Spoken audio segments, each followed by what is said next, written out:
Hello, hello. Thank you for joining me today. This is the Spicy Pecan Podcast. Have you ever had a dream that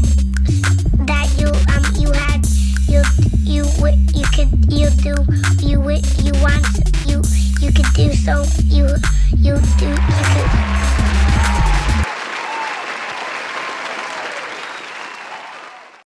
Thank you for joining us on another episode. This is the Spicy Pecan Podcast. My name is Nina, and a warm, spicy welcome to my co-host Liz. Thank you, Nina. Give us a warm welcome if you're watching by YouTube by liking and subscribing on the channel. Absolutely. And if you're listening on the pod directories, iTunes, Google Play, Pandora, give us 5 stars and make sure you leave a comment. It tells other people how dope we are and they share out our content more. And it's free, so yeah, do that now. All right, Liz, so hopefully your week has been going good. Yes, it has. I cannot complain. Good. What is your quote this week? Well, my quote for this week would be the main character in your life. In order to be the best version of you, you have to put yourself first, to be productive, and to be helpful towards others. Absolutely. You have to be the best version of yourself. So put you first and everything else will flow. I love that. I absolutely love that. You be coming with the positive stuff. Yeah, I try to be. I be coming with the bullshit. No, we need a mix. It's balance. So my quote this week is, say hello to my little friend. Because of everything that I'm dealing with our first story, Fingerbutt. Yo, I really wish I had. What kind of gun was that? I feel like that was like a Uzi. AK. I need an Uzi. Listen, I'm gonna jump right into our first story. It is about Fingerbutt. If you follow me on Facebook, which no one is on Facebook anymore, and I don't suggest you follow me on Facebook. You definitely follow the show. But if you follow me on Facebook, I blasted Fingerbutt because apparently they're doing business with a brand new bank, right? Great. I want companies to grow. But in doing that, they closed my long-standing account with them and opened up a brand new one. 2 things you don't do back to back. You don't just close and open accounts. Like, that's wild, especially when you're trying to build your credit. When you're building your credit, I'm in the process of looking at homes and getting into that mode and talking to mortgage people and all of that stuff. And a dip in my credit is everything right now. Like, that is crazy. So I just cannot believe that is happening. Come on, Fingerbutt, get it together. Seriously, so they have hundreds of accounts being closed. And Fingerbutt, how dare you? How dare you? Who do you even think you are, Fingerbutt? No, and the thing is y'all advertise on building people's credit. That's why I'm saying this is such a predatory thing to do. Yeah. You should have already, I called Fingerbutt, I spoke to the corporate office.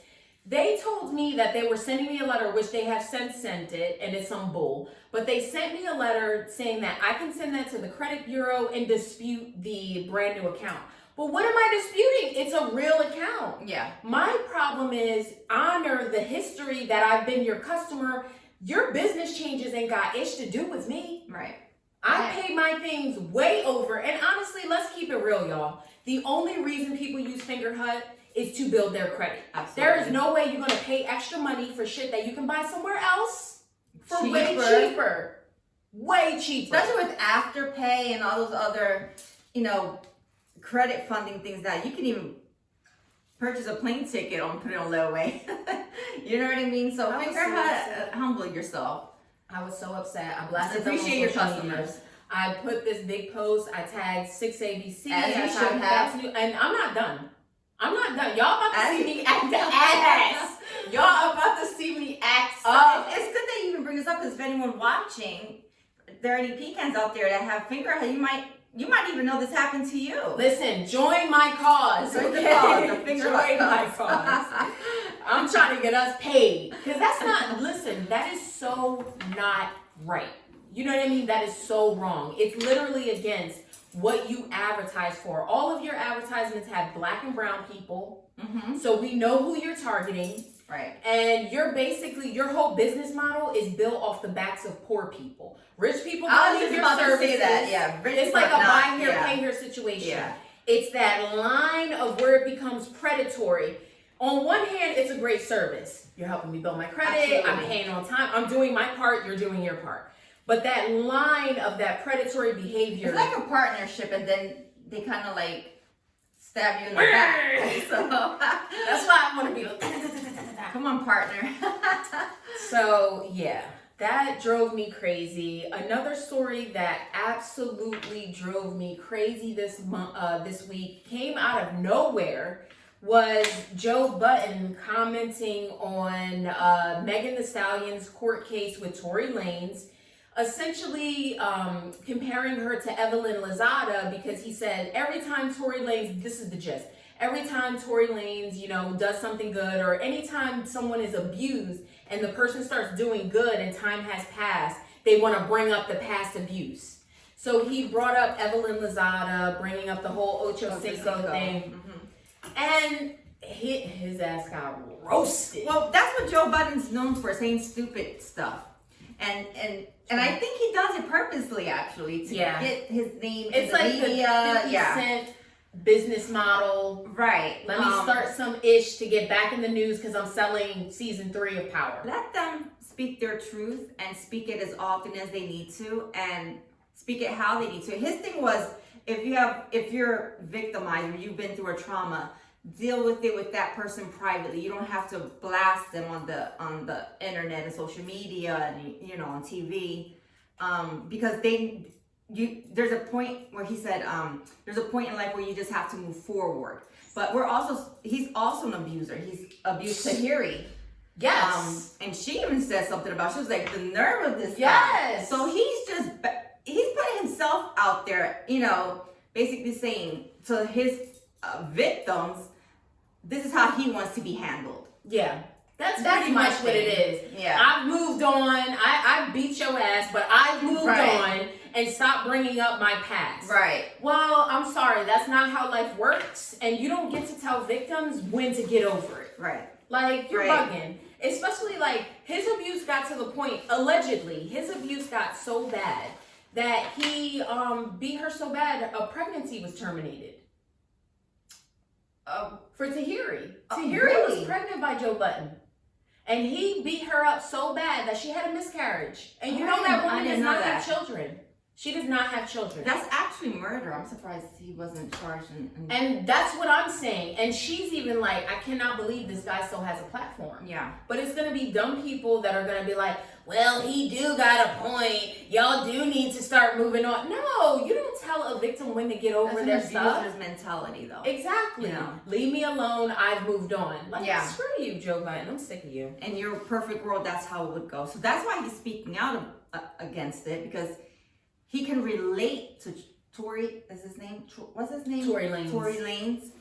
He can relate because he has gone through that, because he is an abuser. So he's speaking from experience, and he's just letting his victims know how he wants to be handled. Yep. And letting us know what kind of person he really is. He's actually getting his ass handed to him on social media where he doesn't want it to happen. So I've been over him.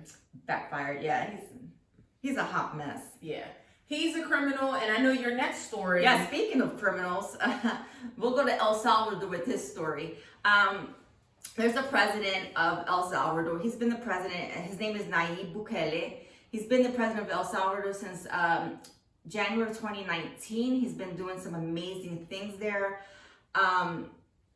He has arrested, I read the numbers this week, was like up to 20,000. Wow. Yeah, the whole country of El Salvador is under martial law, and he's like cleaning house. There has been retaliation where the gang members were retaliating, did like innocent killings and he smacked them back down. He was like, I will start taking meals away from them. So just to give a little bit of a backstory, this president, he's arresting a bunch of gang members. MS-13 gang members. To clean up the country. So his stance on law and order has been to arrest everyone associated with gang violence. Yes. And the gang violence, it's not just, because my concern with this was, how's he just rounding up anybody? And then that could be kind of terrible. But the fact is that when you're initiated in these gangs, you have tattoos. Yeah. There are real ways. There where you're has been associated. accusations against them that they were rounding up innocent people. However, when you're doing a massive cleanup like that, it's not going to be done perfectly. Right. And, you know, unfortunately, if you were a previous gang member and you have these tattoos, now you just have to, I don't know, pay your dues now. Yeah. Like, you know what I mean? It sounds a little bit like that pandemic story you were telling us about and how they were sending people to facilities. Yeah. You know what I mean? Yeah. It's like one of those things where it's like the greater good, I guess, is kind of the goal. I'm still but we have against to it. be so careful. I'm still against that. I mean, But you know, this like here, that, because there this could be is more. innocent people that This is more than just drug dealers. There's a huge problem with sex trafficking of children and women and men. You know, it's the murders is everything. So when it comes to that, I'm more like, yeah, do what you have to do. You know what I mean? But they're being reformed. That's the good part. Like, he's not just locking them up and throwing them away. He's like, you know, they have educational programs. They have work programs. They're cleaning up the prisons. All the graffiti's gone. They're painting it. They're building a new prison to facilitate, you know. Yeah. And they're cleaning up the country. Any buildings, anything that has graffiti on it is being painted. They're bringing the country back to life. He wants to, you know, he wants people to feel safe, for tourism, and he's just trying to look out for the greater good of everyone. So they're gonna go through a rough time. It's gonna be rough at first, but I mean, there's some really amazing things about this story, and then there are some things that concern me. But the amazing things about this is that these people who may not have any like real economic, opportunity, especially if they're involved in gangs, usually that's a good indicator that you didn't have a lot of options. Because people with options typically don't choose gang over other options. You know what I mean? So, absolutely. So I'm pretty sure a lot of them were forced into that gang life. Absolutely. For fear of, so they are getting arrested, but he's offering educational opportunities, vocational opportunities. This is not the American prison style at all. This is, we're getting you into this facility. We are proactively helping you rebuild your life. Yeah. And give you skills so that you're not going to be in here forever. We're not going to give you baseball numbers, football numbers, I think is the saying. This is a real opportunity for a next chapter in your life. Yeah, absolutely. And hopefully other countries will mimic this. We damn sure need to look at something. We would benefit from that here in the States. So it's an amazing thing. And shout out to Nayib Bukele for what he's doing. And you know, I'm excited to see what happens with that. Yeah, some things make me nervous about it, like the whole roundup and those numbers. Yeah. Just the fact that anyone in power, you always have to check them. You always have to have that checks and balances, because how do we know that slid up in there are some political opponents, slid up in there are some people who didn't necessarily do anything wrong, slid up in there. So it's such a high number. That is an extremely high number. But that just tells you, and it can't be 100% how nothing. How huge that gang is. That there's 20,000 that he's has incarcerated. Well, think about it like this though, Liz. In this country, don't you think we have at least 20,000 active gang members? Absolutely. So what would it look like if the United States government grabbed them all up at the same time, not necessarily because they had just committed a specific crime or we have evidence of a crime, but merely the fact that they're associated with this group.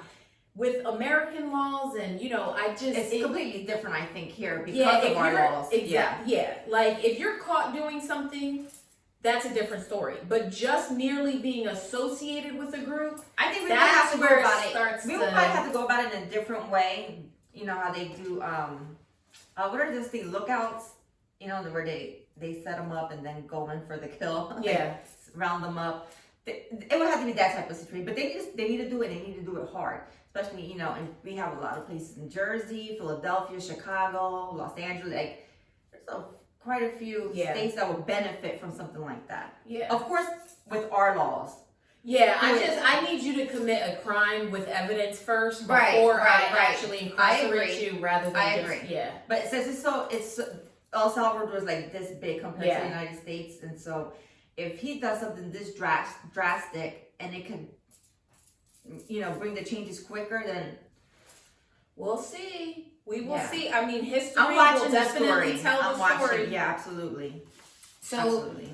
speaking of criminals and people being arrested and still within the criminal justice system, here in the States, the January 6th committee is holding their hearings finally in June. Yeah. So all in the news, all these months since the January 6th incident, the terrorist attack that was flamed on by President Trump, it was all of his supporters that stormed the Capitol.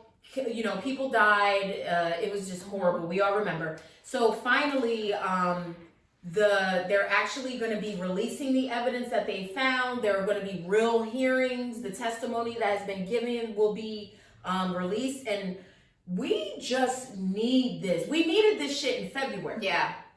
Like, the fact that Trump is still walking around like he didn't do anything, the fact that our government literally, they tried to overthrow it, and we got these people walking around, and every day in the news I'm seeing somebody being beat up by the cops or shot by the cops, and it's like, yo, y'all have for real criminals. Yeah, absolutely. Not just the corner boys who are selling drugs. No, these people, that will impact the entire country The ones as that's they have supposed to been protect and successful. serve are our main criminals. And the thing is, bro, I thought they loved cops. Not that day they didn't love cops. No, not that They day. didn't love cops that day. But also, his fans, I call them his fans, Trump supporters.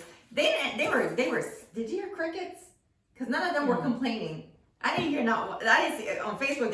They were usually very verbal, but that day it was crickets. They were concerned for police officers that day. And then it took them, maybe a good 2 weeks, and then they started making up all these excuses of, oh, Black Lives Matter was there. No, it was Antifa. It was E.T. And like, it was everybody, all the Disney characters. I think I saw Toto in there. So it looked a little sketchy. So, can you believe they've arrested 820 people? Really? Here's the thing, though. 820 compared to what you saw with your eyes in the footage, do you feel like does that number give you some solace? Does it make you feel good? Or do you feel like us as the American people are still being gypped? I would like to look at the brighter side of it. They got 800. Mm-hmm. I would have thought they wouldn't have gotten any of them except for the maybe 5 that who became famous. Yeah. With their little charades and stuff. But I'm okay with the 800. But, 800 definitely is a big number. But didn't it feel like the weeks afterwards, like it wasn't even really... No, they didn't hype it up. They were weren't upset finding over it. people on Facebook and stuff. They were finding people by the weirdest means. It didn't feel like there was a real investigation for this. Yeah. Meanwhile, nothing even similar has happened.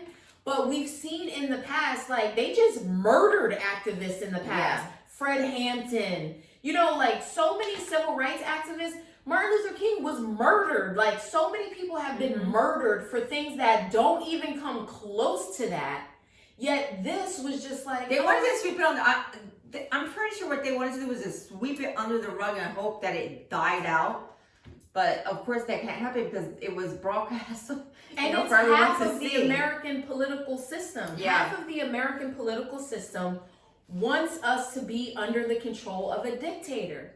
They don't want everybody to vote. They don't want to hear everybody's voice. They're rolling back all kinds of rights and freedoms we have. That was Trump's little speech. He was like, stop this steal, and that's how he rallied them all up. He was saying that stop the steal of the election and basically to save America, and he pumped them up, and then he said, and I quote, "We fight like hell, and if you don't fight like hell, you're not going to have a country anymore." And then he says, "Well, I didn't send them. You fanned the flame." His ass. If he was black, he would have been in jail. This wouldn't even be a thing. If he was Hispanic, Latino, if he was Asian, if he was anything other than a white woman, if he was a white woman, a white woman had done what Trump did, she would have been arrested. You see how the difference between the white male cops and the white female cops, how the white female cops, they get driven under the bus. Yeah. Like, but the white male cops, it's like, they're still trying to get Chauvin out. They're still trying to get him out of jail. Yeah, I'm sure. You know, it's unbelievable. This is white man America. This is their ish. You know, so I want to see what happens with Trump. Do you think they're going to arrest him? No. What do you think would be the remedy? I don't know what would be the remedy. I don't know. I'm just sitting back and just, because you don't know how. See, in my mind, he's a white man. They're not going to touch him. It'll never be right in my mind, ever, until they arrest him for his crime. Yeah. That was one of the biggest crimes. I just don't think it's going to happen. Right. I'm just being honest. Would I love to see him be arrested? Heck, would I like for his pension and everything that he gained from being a president be taken away from him? Absolutely. Is that going to happen? I doubt it. Yeah. There is no bigger crime. Yeah. Than trying to overthrow the government. There's no bigger crime. So it's wow. Anywho, the America we live in. We'll sit back and watch what happens with that. Yeah. With that as well in our own backyard. Absolutely. What about our shows? Let's pop into Listen, I have to apologize because work has been so crazy. Life has been crazy. Yeah. You know, just getting back into the season and getting back into the flow. Yeah. And now it's a new flow because I have a new person and it's been awesome. Like, I love doing the show again. Right, and I'm having fun as well. Yeah, so I didn't really get a chance to see everything. So yeah, for this week, maybe we should just skip this week. Yeah, and we'll talk about the shows. We promise we will watch. It's getting hot outside, guys. You've been outside. I know, but I think. What do you think about this? I think we should just follow one show for now. Yeah, one show. Yeah, we'll do. What do you want to do? I would say 90 Day Fiancé. That seems to be like the thing everyone's into because there's so many spin-offs and it's been so successful. Unless you pecans are watching something in unison that you would prefer us to watch and give you feedback on. Yeah, absolutely. Let us know. Always ears, always ears. All right, so what is our topic this week? Our topic this week, I thought we should have kind of like spiced it up a little bit, a little spicy pecan. Can you date someone and have a good relationship with this person and still be with them if the sex is horrible? Oof, that's a good one. Both of us are looking at each other like. All right, so I guess first, how do you feel about that? And have you been in that situation? Everyone that I've actually claimed as like we are girlfriend, you know, no, I have not had bad sex with someone that I'm with. But people that I've dated, absolutely. Yeah. And that's usually one of the first signs that, you know, and even in, actually, you know what, that's a lie. In some of my relationships, that is kind of a sign that, you know, everything is breaking down at this point. Yeah, eventually, right. Yeah. But initially, you know, you're vibing with this person, they check off on everything, but when it comes to the bedroom, it's like, you're not on the same, there's no sexual compatibility, which is important in a relationship. Very it separates friendships from relationships. Right. Because I can have a great guy friend who I enjoy having that friendship with, but I'm not having sex with them. You know what I mean? Well, I mean, think about like back in the day, right? People kind of were like low-key arranged marriage. Yeah. You got with the first person that hit on you, or the first person that came serious. Yeah. Or your parents arranged it, or you came from a country where it was legit arranged. Now, how did those people handle it? Because while they were forced to stay in their marriages because of social issues and stuff, like, you think people were just miserable? Absolutely. Yeah. Absolutely. Yeah. Because, like you said, when you're dating someone, everything is great, but if the sex is horrible, you're gonna chuck the deuces, and if the sex isn't fun, right? Like if it's not fun, like there has to be chemistry. Have you ever laughed? Like, do you laugh? Yeah, I laugh. Yeah, I make jokes. Yeah, Now's not the time for you. Yeah, I mean, if you're a sexual person, like if you're just like an introvert and you're like, you know, yeah, you're not gonna have fun in the bedroom. No. But that's why you share those intimate moments with your partner to see where you can both become compatible and have that dialogue. There has to be that chemistry that keeps the spark alive, that keeps, because I can enjoy you all day long, but if I can't enjoy the intimate part with you, I cannot be in a relationship like that. Yeah. It's just, I don't know. I agree. I think one of the things though that while I was doing my research for the topic, I realized that, or I came across a bunch of articles that basically said a lot more people are having less sex, even in couple situations. Why? They can't figure out exactly what it is. Some of it they kind of cited to people who have still been in the same relationship since the pandemic, that the pandemic put a lot of stress on a lot of relationships. Yeah. So it was like, I guess, too much time together. So they did cite that. But a few of the articles said they don't know what it is. But like my generation, millennials, they said that people born in my generation, we have the reputation for being promiscuous. But in fact, we don't have sex as much as previous generations. Really? Yeah.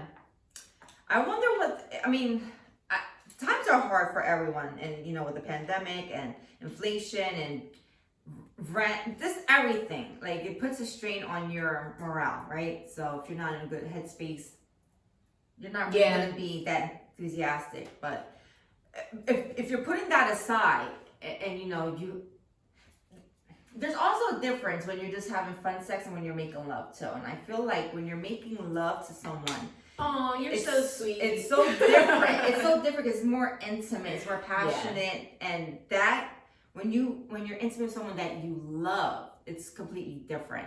And so you're more in tune to have that compatibility because you're both trying to please each other, and it's not just a me thing, you know. And so,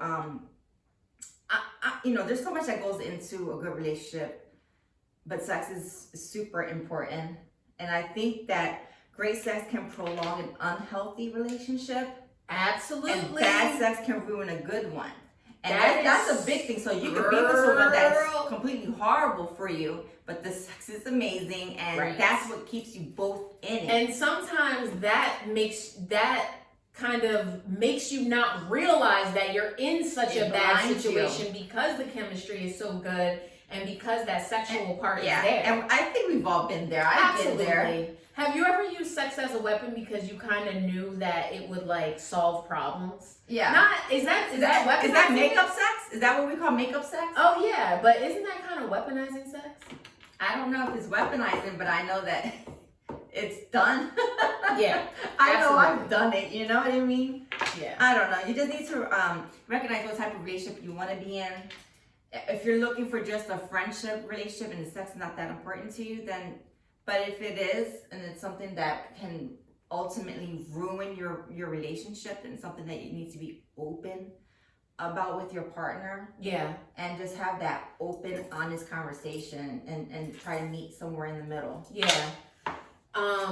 What about all of because there are so many distractions to relationships now that I think that kind of messes up kind of some of the sexual chemistry, with the rise of open relationships and things like that. Do you think that social helps media sexually, or does that? No, and I know it's so normalized now, right? To have absolutely. Actually, there was an article, but there is it's normalized now, to invite other people into your marital bed, or if you're not married, whatever, just to invite that third party. And it always goes south. I have never seen any relationship that has brought in another person thrive off of it. I've never seen it. They've done shows about it. I've seen husband and wives break up, wives leave their husbands for the women, or the husband leaves the wives for that, or just venturing outside of their three, because now, well, you let me sleep with this person, now I'm out here doing it. Yeah. And there's just so much, I even know people in real life, you know, that have been in I was about to say pandemic relationships. But multiples. And I still have yet to see a successful situation yet. And people are always like on the dating sites now. That's literally a thing. I feel like I'm not constantly because I don't check them as much, but definitely have been recruited or attempted to get recruited into many relationships. Wow. And to me, I kind of like, you know, I'm always taking offense to some shit. I take offense to it because I feel like you're not respecting me as a lesbian. Like, oh, I'm just an accessory to your damn relationship. Because you're lesbian, you're more prone to be approached. Oh yeah, for it. Absolutely. Yeah. By other lesbians or bisexual, I guess, really. Right. But yeah, the open relationship thing, even in the LGBTQ, they're still adding stuff, but there's an asexual flag. What is asexual? Asexual means that you don't really have any sexual desires. Okay. The time is enough. Okay. Pansexual is like a sapiosexual where they'll sleep with any type of person, whether you're transgender, regardless of what your situation is, they will engage in a relationship with you. If I am incorrect, let me know in the comments. I'm always trying to learn because, like I tell y'all, I just so happen to be gay. I can't keep up with these hoes. Like, I cannot. Y'all got a word for everything. I am over it. Like, whatever just happened. I don't know. I don't follow with it either because I'm not gay. I respect everyone. It's I don't even care the what straight stuff. Even the straight we have stuff. our own issues. Listen, you can be straight and asexual. You know, you could be straight and can you be non-binary? I don't know. Anyway, point being, all right, let me get back to this article. So the Sun, actually, I want to read a little bit of this because it was pretty interesting. It said, and this was on the 13th, this article came out. Open relationships have soared since the pandemic as couples grow bored with each other. A sex expert is claiming, and her name is Dr. Tammy Nelson. She said that she reported a 45% leap in inquiries about discussing the subject sex with partners in recent months. So sex and open relationships. So she's been hit up 45% more about people wanting to engage in a conversation with her about open relationships with their partner. Okay. Which totally just complicates the sexual thing anyway. I feel like if you're having trouble in your relationship, you gotta lean in or, right. But then again, I couldn't be in an open relationship. That's not I feel like that's like a temporary solution. Yeah. So then when that doesn't work out and you're done experimenting with that, what happens after that? Plus, how do you get into relationships when you haven't mastered the first? If your relationship is so bomb that both of y'all are like, yo, this shit we got right here, right. We should be sharing this. We need to share this. Right. Like, bottle it up and give it away. But if y'all arguing every 5 seconds, y'all got problems back and forth, and you're trying to recruit in another person to your relationship, like, where did you bump your head? Or what about those relationships where one of the partners are gay on either end? Mm-hmm. And they're like, well, I'll stay with you if you allow me to sleep with the same sex outside of you. That's kind of like isn't that kind of like weaponizing the relationship? Like, I don't know. First of all, that's so many people's fears when they deal with bisexual people. Yeah. Because in the minds of everyone, it's like, oh, you just gonna be sleeping with everybody. You're not even considering the fact that, you have moral standards. And, right, you know what I mean? Right. I'm not a slut. Yeah. But that is everybody's fear because, yes, at a certain point, I'm gonna be like, are you getting everything that you need? Like, I was at a lesbian bar yesterday with 2 of my cousins, and my cousins are asking me, because this is the first time we've ever been to a bar out together. They want the expert advice? They were trying to recruit for me. Oh. So they were trying to figure out what kind of lesbian I am. So they were like, well, that's important information. Go ahead. They were like, Nina. And meanwhile, I'm like, guys, I'm not even looking. Like, I'm cool. I just wanted to go out. Have a good time. I'm like, I'm trying new things with my hair. You know, like. By the way, which we love. Oh, thank you. We're loving the hair. Let's take it out tomorrow. But it has been fun, and I definitely want to do it again. But did they succeed last night? They did succeed. They succeeded. I got a number. Wait. Let's backpedal a little bit. Mm-hmm. What kind of lesbian are you? So that's the thing. Apparently, I'm a backpack lesbian. What is that? So you're either, there's so many different I know categories. it's But lipstick. in this specific thing, everybody is either a backpack lesbian or a non-backpack lesbian. There's no lipstick lesbian? The backpack means you're the one that's bringing the strap. Oh. That's what the backpack means. So that, Okay. Listen, this crowd gets real. Yeah. Because she got the Meanwhile, I backpack. go everywhere with a damn backpack. But the funny thing You do. the funny thing about that is, I mean, I feel like it's kind of a misconception. In a lot of lesbian relationships, that's not even really a thing that comes up a lot. It's not, Really? at least in my relationships, it's not something where it was like incorporated on even a weekly basis. It's like an add-on, but not a thing where it has to be something. Yeah. But I guess, I haven't been with everybody, and I'm sure some people are different. Maybe some people, it's like, that's their thing. They got to have that all the time. But I feel like, for the most part, I know where the G-spot is. I know how to find it. So usually that's like an add-on, but not the primary play, Yeah, it's just something that you like to throw in. Yeah, and I'm not even that big of a Spice fan of things up. it. Yeah, I'm not a big fan of it. But I don't know. My thing is, you said that therapist was saying that 45% more people have been coming to her. have hit her up about having that conversation with their partner. I feel like some of that stems from not having a life outside of your partner. When you get bored of your partner, it's because you have not separated you from the relationship, and they haven't separated themselves from this relationship. So you have two individuals, and then you have this relationship. And I am big on having a life outside of my relationship. Like, I still want to be able to go out with my friends and travel, or stay by myself in solitude for an entire day without Aquarius. Aquarius gang here. We need our space. And I think that's super important to make sure you don't lose self Yeah. when you're in a relationship, and it's so easy to do. And it's a recharging. It Yeah. is. It's a recharging, Yeah. especially if you're in Like the a right type reset. of relationship. You spend a bunch of time with your friends, and then you go back to your partner, and it's like you want to tell them everything that happened. Yeah. Or even if you don't, it's just that different energy again that you love. Give yourself time to miss your partner. Yes. If they're in your face 24/7, you can't miss them. There's nothing to go back and run and tell them anything, because they've experienced it with you. Have outside friends. It's healthy, so healthy. And I learned that the hard. I learned that when I was dating this one guy, and he was telling me, like, I'm like, oh, we don't see each other every day. He's like, no, we're not.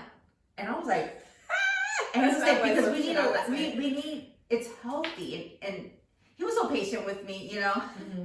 and but it made sense, and now that's how I am, and I'm just like, no, I need my space, I need my me time, I need to miss you, So if you're bored in your relationships, because you guys are in each other's face too much. Yeah.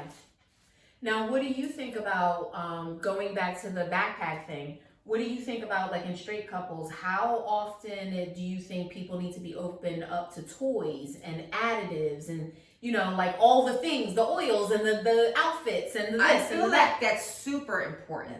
Okay. But both people need to be on the same page. But I know I can't speak too much, guys. I was married for 20 years. I don't have that much experience with other people. I know that my soon-to-be ex-husband didn't.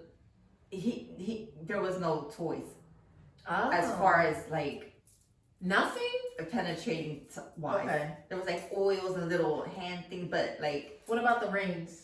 yeah, Okay. the rings were fine. But So that's cool. Anything that was possibly going to replace him in the bedroom, he was like completely against it, and I never pushed it. And But why would you see it as a replacement rather than an enhancement? he's Puerto Rican. Puerto Rican very much. machismo, you know what I mean? Like, Yeah. I don't know. Yeah. So, Wow, I don't like that mentality, but I get it. Yeah. I mean, I kind of understand. Apparently, there's like a lot of men feel that way. Which is a shame because you're probably encouraging women to go away from you. And I feel like that mentality we can see a certain mentality phasing out. Yeah. Because the teenagers, me, even as old as my generation, we just don't have a lot of these hang-ups of like what it really means to be like a man and what it really means to be a woman. Now in this day and age, if you're holding on to what it is to be a male and female or whatever, and you're still holding on to the 50s ideas and values, it's completely different. Have fun. Don't put so many requirements on your manhood. You're a man because you were born one, babe. You were a man because you got that thing. Like, you know what I mean? Yeah. And I don't see it as like, I don't really see it as like a mentality. We all have aggressive parts of our behavior. Yeah. And I mean, I've dated women who have tried to feminine women who have tried to flip me over and stuff. How did you feel about that? It depends on how you do it. You still gotta do it in a girly way. Don't be, you know what I mean? Like, I don't be trying to really manhandle me. Did you feel you felt manhandled? Yes. And let me tell you a funny story. I went on a date one time, and this girl, she was feminine. You know what I mean? But we go into the movie theater, and she put her arm around me, and I was so weirded out. It was like her mannerisms and her behaviors were like, I'm like, hold up, bitch, that's where my arm's supposed to go. You know what I mean? Like, I don't know. So then you could kind of understand where the guy comes from. He's like, I don't want that around. Yeah, that's my job. Okay, all right, yeah, I can kind of understand. Yeah. Let me know if I need to knock that part out of my... Let her know she needs to be flipped. I need to be flipped. Oh my gosh. Oh, there's so many different topics on dating, which I would love for us to continue in the next. But I do want to know, what do you like? All right, on a scale of 1 to 10, how important is sex? I would say about 8. Okay. And if you had everything else, but the sex part was just not what you thought, like, it's not what you need. It's not all of what you need. Would you stay if you had everything else? Would you sacrifice that piece and just be like, I'll do it myself? No. Okay. Because I need that. Yeah. I'm a sexual person and I need that. I need that from my partner. Now, what if your partner came to you somewhere else? What if your partner came to you and they had like an erectile issue or something like that? He would be someone else's partner.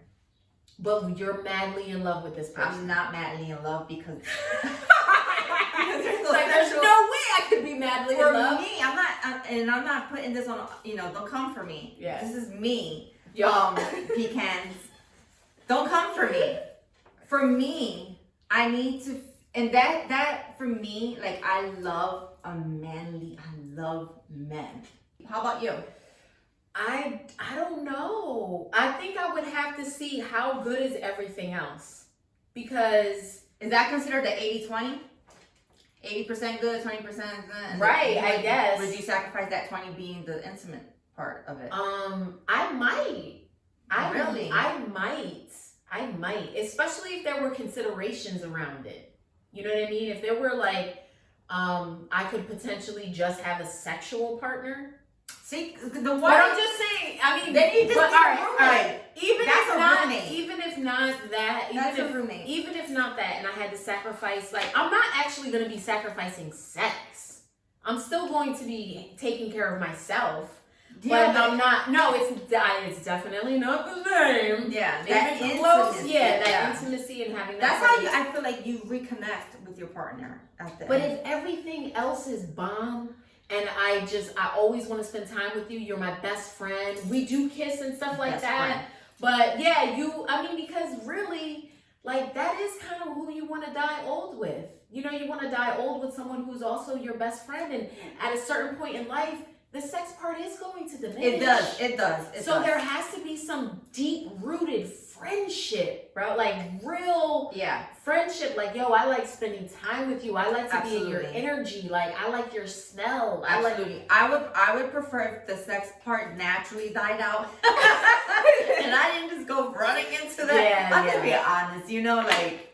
But I mean, if you fall in love with someone who's like paraplegic or has some type of disability or whatever, then you know that sex part just might not be the thing. Are they paraplegic when I met them? Well, let me tell you this though. That I did date a girl that said that she does not like to have an orgasm. I mean, obviously it didn't last long. She was good to me. But at a certain point, that's not going to be enough, you know. But she did not like to have an orgasm. Why? What did she connect that to? She said that she enjoyed sex. She liked everything that led up to the orgasm, but not the orgasm itself. I had never heard that before. She would, I mean, and I was even, that, I don't like to be racist, but that be sounding like some white shit to me. But she was black. Beautiful. Banging. I dated for maybe about a month. I don't know. That for me, and maybe this is just me overthinking it, but I feel like she connects that to something bad or traumatizing. I don't know. We never got an opportunity to have like the deeper conversation. But I think that also goes somewhat in line with that asexual lifestyle. I have heard there's one rapper, his name is NLE Choppa, and he's young, very poppin', very handsome guy. And the people that are very much into like that organic lifestyle and the vegan stuff and energies and all that, they also, there's a big movement of holding your sperm, holding that orgasm your back. Energy and all that, because you're giving away, So, I mean, it's like a whole thing. But was she doing it because she was a vegan? No, she wasn't a vegan. Yeah. I don't know exactly why she was doing this it. is why, you know what? I read a story, or I seen it, I don't know, on social media somewhere. But she was saying how she was abused growing up, and it went into her teenage, into her young adult years by her brother. But they were like very sexually active, and she would have orgasms with her brother. So then when she got out of that and she would be intimate with her boyfriend, she would have an orgasm and she would cry afterward, and she hated having the orgasm because it brought back those trauma memories of being pleased, and it was a horrible feeling. It was like a wrong thing. Yeah. I don't know. I would have never found out, because you tell me you don't want something. I'm not, all right. Yeah. Okay. You just respect it. I just respect it. But yeah, definitely we could go into so many different things. Yeah. Were there any other points that you kind of wanted to, I don't know, squeeze in? Open, healthy dialogue with your partner, and if the sex isn't good, start with conversating about it first before you venture onto bringing other people in or therapy, or try to fix it first, and then and my suggestion to people is don't be so closed off, and don't just think you got it all figured out, like this is what I like and this is what I don't like, and then we create so many rules for ourselves that sometimes I've noticed by the time I'm in my after mid-30s, I feel like some people, they've got so many rules for themselves that sometimes they forget to just have fun and just let loose and just open yourself up to a new experience. You don't know me though. Like, you know what I mean? Like, whatever you did before, you don't know me though. You know what I mean? This is a brand new energy that we're starting together. To know me first. And dust off them old rules. Like, oh, I didn't do this because so-and-so. This is a brand new situation. Yeah. And this is an adventure. We want to have fun. We want to be silly. That's how I like my sex life to be. I like it to be fun. I like it to be like an adventure and stuff like that. Yeah, you get into your regular, you get into modes and stuff like that. Yeah. But every once in a while, remember to pop out with something new for your partner. Yeah. And it encourages that type of behavior. Sometimes I think we get stuck in the like, well, they ain't doing this, so I'm not going to.